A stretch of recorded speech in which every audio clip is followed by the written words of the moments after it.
disorganize the opponent, verticality, overloads. Just some of the buzzwords we've heard from Gregg Berhalter.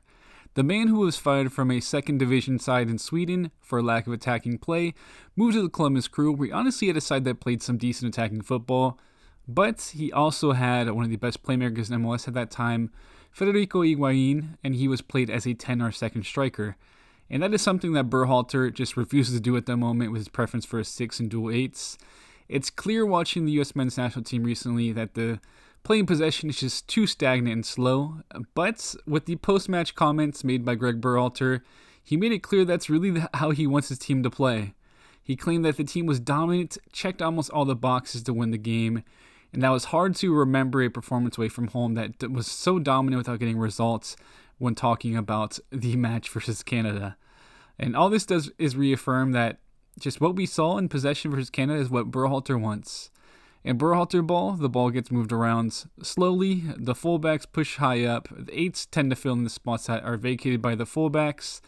The ball is played to the wing, and usually a cross is put in, errant for the most part. I mean, if it's Anthony Robinson, or possession is recycled. And we have one player who goes against that grain, and that is Timothy Weah. With the runs he makes in behind the defense, he's just constantly putting pressure on the opposition's back line, goes 1v1 against defenders, and just goes against that kind of slow style play we see in possession often at the moment. And really, if you think about it, think of the recent goals that the U.S. men's national team has scored in World Cup qualifying, and a lot of them, if not the majority of them in the last few windows, have come through Timothy Weah.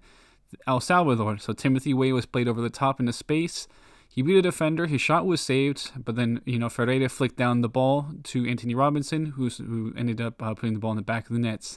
Then Jamaica. Weah played a 1-2 with Pepe. He beat a man, then finished near post. So again, Timothy Weah. Then Mexico. Timothy Weah got the ball in the wing. He ran at Jesus Gallardo, created the space to put in a cross, which Christian Pulisic was able to finish. And then I think it was the match winner against Costa Rica in the 2-1 victory against them. Weah ran in behind, hit the ball near post, and deflected to force an own goal. And just if you think about it, really, without Timothy Weah, this World Cup qualifying campaign probably would look a lot different. And yeah, it's just he's a player who goes against that really slow Berhalter style. And that's something I feel like we need to see more. We have a very direct winger in Pulisic who's good in those spots. If you get the ball to him in the final third, in those spots on the touchline where he should be getting the ball, he can make things happen. Even other players,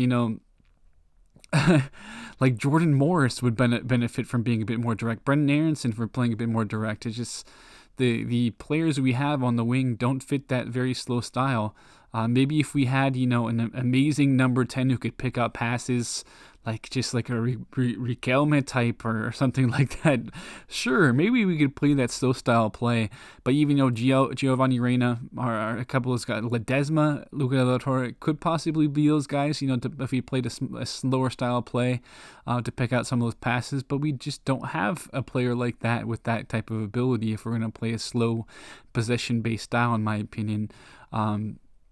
And we're not even getting the ball to players in at their feet around the box. A lot of times you'll see the midfielders sometimes are having the ball. You'll see a pass, to Pulisic that can be made to his feet. He's next to the striker. He could easily combine, and a lot of times, rather than playing that pass, the ball gets played backwards and recycled around again. It's very frustrating to see. I just feel like this slow, methodical play doesn't fit the personnel the U.S. men's national team has. Again, we have players who can be very direct and have shown to do well when you play that faster paced, direct style play. Jordan Morris could certainly benefit from that. I said Weah, Pulisic, Aronson. Just too often, also, the U.S. men's national team presses hard. They win the ball, but rather than looking to push numbers forward, they kind of slowly move the ball around, get into the shape that Berhalter desires, and just kind of play in those typical passing patterns, move the ball around, get to the ball to the wing, Dest, Anthony Robinson overlap. They either run at the defense a little bit, maybe put a cross in, or they recycle the ball around. And that's pretty much Berhalter ball. And then also the fact that Pulisic tends to tuck in to give space for Anthony Robinson to bomb forward. Even a lot of times, Pulisic will be on the wing, and Robinson will just kind of bomb forward and take that space on the touchline away from Pulisic. It makes no sense when you have an elite, a very good winger. I don't know if he's elite, essentially. I mean, Pulisic's not been playing elite, at least. But when he's on his game, he certainly is an elite winger. And the fact that he's getting that space taken away from him from an overlapping fullback is not ideal. And I do think it's what Berhalter wants. Recently, after the El Salvador game, after Anthony Robinson had the game-winning goal, Berhalter claimed that Robinson, Dest, and Yedlin have lots of goals and assists in them. So I think part of just his system is to play through the fullbacks, which doesn't make too much sense because we're seeing, Anthony Robinson, I think he's an okay fullback going forward, is taking space from a very good winger, and that's not ideal. And we'll also look at the idea of the game management we've seen from Gregg Berhalter recently. We all remember that classic 2019 Gold Cup final where the U.S. men's national team was down a goal to Mexico, and he subbed on Daniel Lovitz for Tim Ream. It was a like-for-like sub as Ream was playing left back and Lovitz went on and played left back. Rather than changing formation, being on a striker or something, he just brought in another left back who maybe was a bit more attacking minded at that moment than Tim Ream. And of course, there's versus Canada starting Giassi Zardes, and who was in the offseason to be a defensive striker. Berhalter could have just selected Josh Sargent to be a defensive striker. Josh Sargent is basically defending a lot, playing as a right mid recently in the Premier League. If you want a defensive striker, throw Josh Sargent up there, who's actually in form and he's fit. Sargent scored a couple goals. He's fit at least.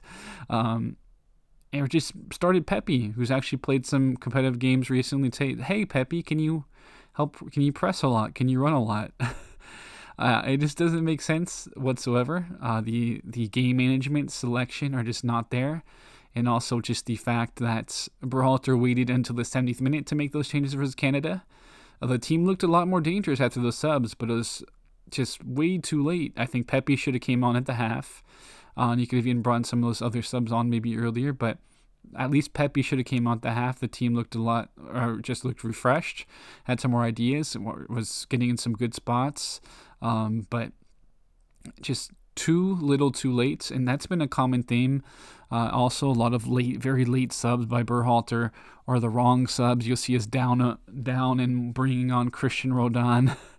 Obviously it works against Honduras, bringing on, I think it was Legit and Roldan, but Ariola coming in, and it also just comes with selection as well. We're not bringing in players who can make a huge difference off the bench. I don't mind Paul Ariola as a defensive winger. You bring him on late in the match to run around and help kill a game, but he's not going to be a game changer off the bench. You know who could be that game changer? Guys like Nicolas Joachini, Conrad de la Fuente, Alex Mendez, even if you want to play him on the wing and have him cut it. If you want to do the Berhalter style of having those tucked in wingers, he can certainly do a job as a right winger with his left foot. He's a beautiful left foot. That kind of sounds like a foot fetish, but he has a wonderful left foot. He can make some things happen. He's a very talented player, playing well recently in Portugal for Vizela. So, yeah, then obviously there is the selection. Just the fact that players based in Europe like Joe Scally, John Brooks, Sam Vines, again, Alex Mendes, who you mentioned, Cameron Carter-Vickers, Nicolas Joachini, who are fit, but weren't called up over MLS players in their offseason. And of course, amazingly, Gregg Berhalter referred to form as why John Brooks wasn't called up, but he called up other players who aren't in form because they have not played a fucking match in 2 months or more. I think Berhalter is clearly not the man for this job. You have a young, energetic side they'll run around. They love to press, but we win the ball and we don't get forward. because Berhalter wants to play this very patient possession style per se, without the personnel or employing the personnel who can really make it work in the end. It does not make any sense whatsoever. And I just think, yeah, Berhalter he's wasting the deepest player pool the U.S. men's national team has ever had, in my opinion, because you have Joe Scally, a wonderful fullback. We've not had so many players playing at a high level in Europe ever. There were times where, obviously just backup player was in Europe and they weren't playing, they would be called up because they're at a much higher level than a lot of the MLS guys, and just them being on the bench, for a side in Europe is a big deal. But we're not calling up players like John Brooks, Joe Scally, Cameron Carter-Vickers, who are playing at a very high level for some very big clubs in Europe, over MLS guys who were not even in season, and that is a big deal because we're seeing a lot of those MLS guys are just not making the difference. I think, Miles Robinson, Walker Zimmerman, sure, Matt Turner, if we're going to bring some MLS guys, they certainly can provide something. And maybe a player like Yedlin if he goes back to MLS, and a few guys here and there. But Acosta maybe is a backup 6 as well. But other than that, it's clear we have plenty of players, who Berhalter does not rate. He's clearly out of his mind because he thinks Cristian Roldan and Sebastian Lletget are better than Luca de la Torre in transition, as that was referenced as to why Luca de la Torre was not called up in the November qualifiers, because he just apparently is not good enough in transition compared to Cristian Roldan and Sebastian Lletget. So it is what it is, and need a new man in charge. Berhalter out, man. But thank you all for tuning in. Hope you enjoyed this video. Leave some of your thoughts. Maybe you're not Berhalter out. Maybe you support him. Maybe you have something to add that I didn't mention. Either way, any interaction, comments would be great. But I love you guys. Thank you for tuning in. Hit that like button. I'll be signing out now, and I'll catch you guys later.